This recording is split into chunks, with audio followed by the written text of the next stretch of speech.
This is hello from Manasvi. आज आहे माझ्या दोन प्रिय सख्यांची post birthday party. Birthday girls deserve something blooming and beautiful, so त्यासाठी फ्लॉवर्स घेतले.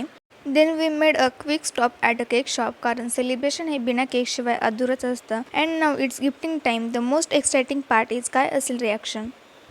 मस्तपैकी गिफ्ट दिलं आहे. जसं का सन्मान भेट चालू आहे. असं त्याने असं गिफ्ट दिलंय की जसं आदर्श पुरस्कार काहीतरी भेटू राहिला तिला. आदर्श त्यानंतर सुरू झाली गिफ्ट ओपनिंग सेरेमनी.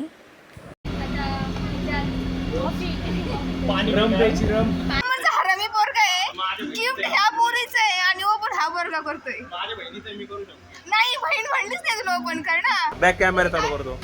चिवती आहे ही साली. आता हिचा पण बड्डे झाला 24 तारखेला. आता हिच्या 2 मध्ये नको येऊ.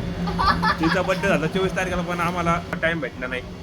पुरी बघितलं असतं मी इथे टाकलेली काल की आता आम्ही केक कापणार आहेत. थांबा. केक कटिंग झालं आणि मग सुरू झाली पेटपूजा क्रेविंगची गोष्ट. फ्राईज ऑर्डर केल्या कारण आमच्या अंगातले किडे अचानक जागे झाले आणि मग ठरलं हॉटेलला जेवण करायला जायचं. क्लिकिंग सेल्फी विथ प्रोजेक्टोचा मिरर. आम्ही पोचलो हॉटेलमध्ये. 2 तासाचा वेट केला. त्यानंतर जेवण आमच्या टेबलावरती आलं. स्वादिष्ट जेवण पोटामध्ये घालून पोटातल्या किड्यांना शांत केलं आणि बर्थडे गर्ल्सला 1200 रुपयाचा फटका दिला आणि बर्थडे पार्टीला एंड केलं.